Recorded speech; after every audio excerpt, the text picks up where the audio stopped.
Uma pesquisa do Ministério da Saúde, divulgada na semana passada, aponta que 1 a cada 5 pessoas sofre com obesidade no Brasil, ou seja, estão acima do peso. O aumento de peso está diretamente relacionado à alimentação e ao sedentarismo, que é a falta da prática esportiva ou da atividade física. Ficar atento ao que se come e ter aliado um exercício físico frequente são os principais passos para você ter qualidade de vida e ficar livre de doenças graves, como diabetes e hipertensão.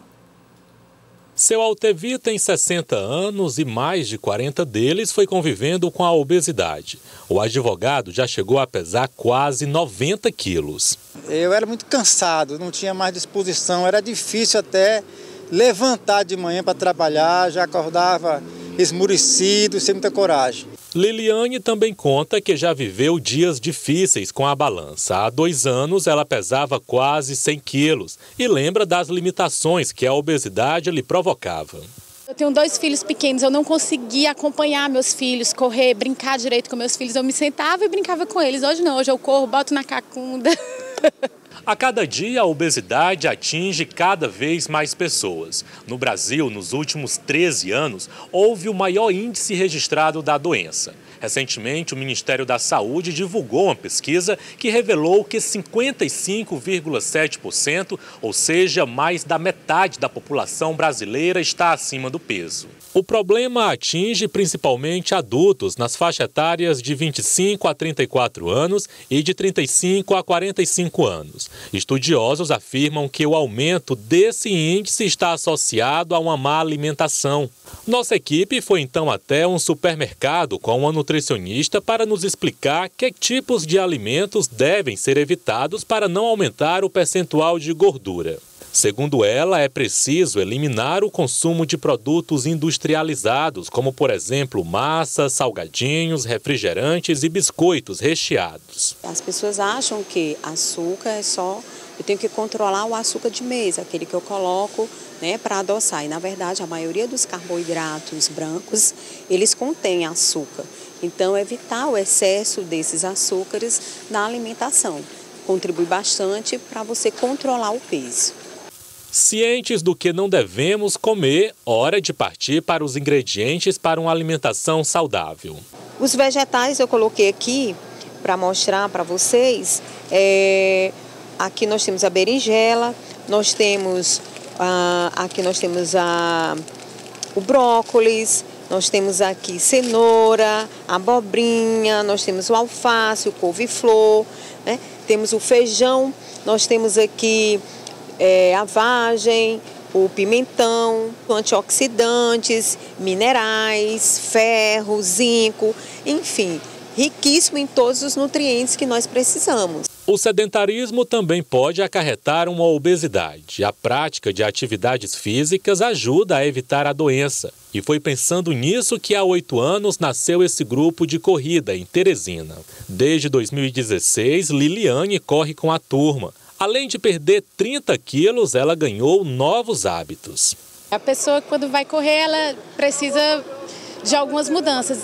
Principalmente, a gente tem que ter controle com a alimentação, porque se a gente se alimentar de qualquer coisa, a gente não consegue correr. A gente não pode mais ter uma vida noturna tão badalada, porque se você vai para uma festa de noite, no outro dia você não consegue correr. E é gostoso demais, a gente só quer correr cada vez mais. Quem perdeu 2 irmãos em consequência da obesidade diz o que ganhou. Mudou tudo. Eu nasci de novo, eu tenho 2 vidas, até 2005 e 2005 para cá. São 15 anos quase de corrida. E eu comecei a caminhar e logo vi que correr era melhor, que eu ia adiantar. Em 1 ano, em 2005, comecei com 87 quilos. No final de 2005, eu corri minha primeira São Silvestre em 1h19 em São Paulo, pesando apenas 68 quilos. Gente, olha que interessante essa conversa também que a gente vai ter com o médico endocrinologista Salustiano Moura, que está aqui com a gente. Doutor Salustiano, bom dia. Bom dia, Nádia. A gente conversava aqui sobre tantas coisas enquanto a gente vê a reportagem também, mostrando muito a gordura abdominal. Essa gordura é a mais perigosa para as pessoas, né? Essa concentrada na região da barriga mesmo. A obesidade, né, a preocupação principal é o risco que ela traz com outras doenças, né? Por isso que se classifica como uma doença.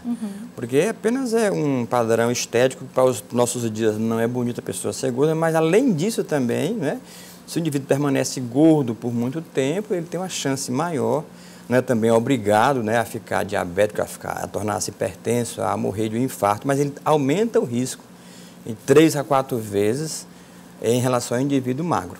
Então é por isso que existe essa preocupação. E o indivíduo, né, que é obeso e que tem uma boa parte do peso dele vem da gordura abdominal, esse sim, essa gordura visceral, essa gordura que está dentro da barriga, né, próximo ao intestino, ao fígado, essa que tem mais relação ainda com a doença cardiovascular, que é o que mais mata no mundo moderno. É o infarto do miocárdio e o derrame cerebral. E a gente falou muito da atividade física, mas mostramos também a alimentação, doutor Salustiano, que, gente, é muito importante prestar atenção que se come, muitas vezes comprando produtos industrializados, enlatados, cheios de conservante, não comendo alimento de verdade. E às vezes a alimentação pode pesar mais na qualidade de vida do que a própria atividade física. Justamente. Né? Se você for avaliar, né, a importância que tem na perda do peso, né, a alimentação é muito mais do que exercício físico.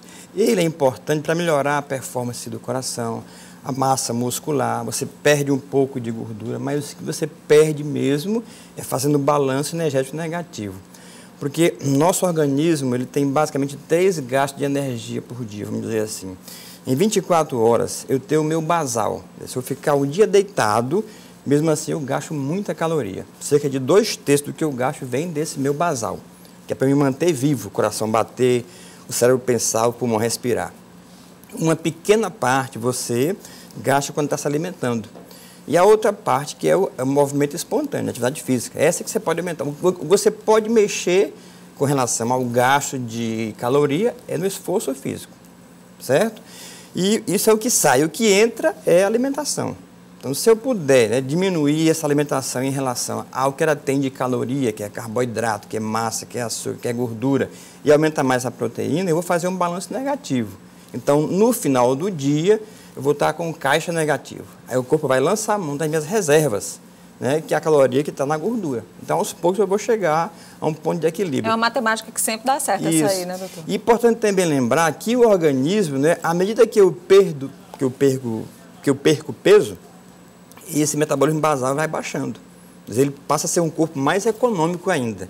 Quer dizer, não é achar que eu estou mais magro agora, então eu posso dar uma folguinha. Não, aí você está fácil de engordar, porque o corpo está ávido para voltar para aquele peso maior. É por isso que a dieta muitas vezes é uma faca de 2 gumes, porque você pensa, perde ali durante uma semana, acha que está ótimo, aí volta tudo ao normal. Aí tem que mexer um pouquinho com a cabeça e reprogramando tudo. Bom, doutor Salustiano, muito obrigada pela entrevista. Conversamos aqui com o médico endocrinologista Salustiano Moura. Você pode rever a nossa entrevista lá no CV Play. E também é muito importante procurar os profissionais certos, né? Procurar e fazer os exames, checar direitinho, com regularidade. Avaliar se o peso está ideal, se os exames laboratoriais estão de acordo, a glicemia, que é o açúcar do sangue, o colesterol, a pressão arterial, porque tudo isso anda junto. Exatamente. Obrigada, doutor. Disponha. Ótimo dia. Até a próxima.